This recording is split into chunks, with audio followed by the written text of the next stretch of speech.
त्योहारों में लगने वाली सेल के मालिकों को प्रशासन द्वारा नियम विरुद्ध स्वीकृति प्रदान करने पर सिरोही शहर के व्यापारियों ने एकत्रित होकर रोष व्यक्त करते हुए जिला कलेक्टर को ज्ञापन सौंपा। व्यापार संघ सिरोही के पदाधिकारियों ने प्रशासन द्वारा नियम विरुद्ध प्रदान की गई स्वीकृति की निंदा की। साथ ही चर्चा के दौरान व्यापार मंडल सिरोही के पूर्व अध्यक्ष रघुनाथ माली ने कहा कि सिरोही शहर के स्थानीय व्यापारी साल भर में कभी मुनाफे तो कभी नुकसान के साथ व्यवसाय करते हुए सिरोही बाजार की आर्थिक अस्मिता को बनाए रखने में अहम भूमिका निभाते हैं, लेकिन इस उम्मीद के साथ कि त्योहारों में नुकसान की भरपाई करेंगे। लेकिन त्योहार आते ही इस प्रकार की सेल लगने से व्यापारियों को पुनः निराशा ही हाथ लगती है।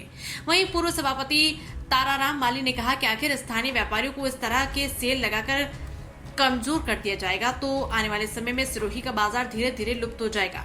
वहीं वरिष्ठ अधिवक्ता पुरी जी ने बताया कि जब सरकार ने सर्कुलर जारी कर निर्देशित किया है कि किसी भी विद्यालय के मैदान में अवकाश के दौरान ही कोई भी गतिविधि करने के लिए स्वीकृति प्रदान की जा सकती है और अवकाश जब 27 अक्टूबर से अवकाश होना है तो फिर विद्यालय में 11 अक्टूबर से स्वीकृति प्रदान कर प्रशासन अपनी क्या मजबूरी दर्शाना चाहता है। साथ ही सामाजिक कार्यकर्ता मांगू सिंह बावली ने कहा कि स्थानीय व्यापारी क्षेत्र की जनता के हर सुख दुख में आत्मीयता के साथ निभाते हैं, जैसे उधार व सामान की गारंटी देते हुए पूरा साथ निभाते हैं। उसके बाद भी प्रशासन द्वारा स्थानीय व्यापारियों के साथ भेदभावपूर्ण व्यवहार दुर्भाग्यपूर्ण है।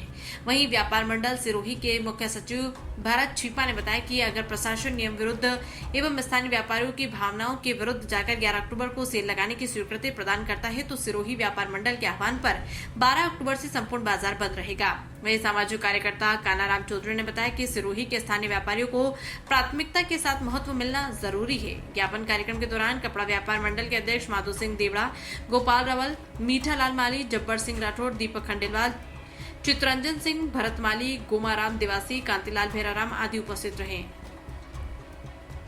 सिर्फ और सिर्फ प्रशासन द्वारा जो अनियमितता बरती गई है और दिनों दिन व्यापारियों को जो नीचे दिखाने का काम हो रहा है, उनकी कमर तोड़ने का काम हो रहा है, उसके अगेंस्ट प्रोटेस्ट है।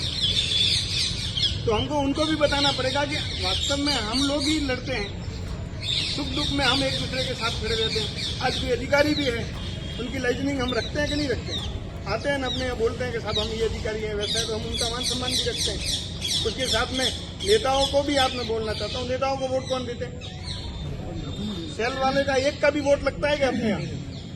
तो नेता हमारे साथ खड़े हैं और आज देखो हमारे साथ आए भी हैं। हम वोट देते हैं, हम जिताते हैं, उनके साथ खड़े रहते हैं, उनके लिए प्रचार करते हैं। भले किसी भी कोई कांग्रेस में करता होगा, कोई बीजेपी में करता होगा, कहीं और करता होगा, करते तो हम ही काम है उनके साथ। दूसरी बात, जैसे कानाराम जी भाई साहब ने बताया कि किसी के घर में शादी है और उसके घर में 10 लाख का खर्चा है और उसके पास 5 लाख रुपए है, फिर भी वो शादी तय करके आता है। किसके भरोसे?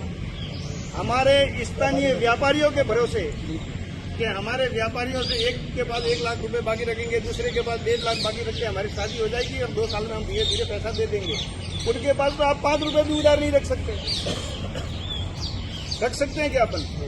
इसीलिए हम लोगों को लड़ना पड़ेगा और लड़ना ऐसा है कि हम हमारे प्रशासनिक अधिकारियों को कहेंगे कि एक तो आपने अनियमितता तो की है, जब आपकी स्कूल चालू है तो आप नहीं दे सकते, फिर भी दिया आपने, चलो आपकी गलती हो गई है तो उसको सुधार दो, हमें कोई ऑब्जेक्शन नहीं। लेकिन अगर उसको नहीं सुधारा जाता है तो आप सब सम्मानीय भाई साहब ने भी बताया और हम सब लोग जो निर्णय भी लिया है कि अगर 11 तारीख को वहाँ मैदान में मेला अगर चालू होता है तो हम सभी व्यापारी उसी दिन मार्केट बंद कर देंगे।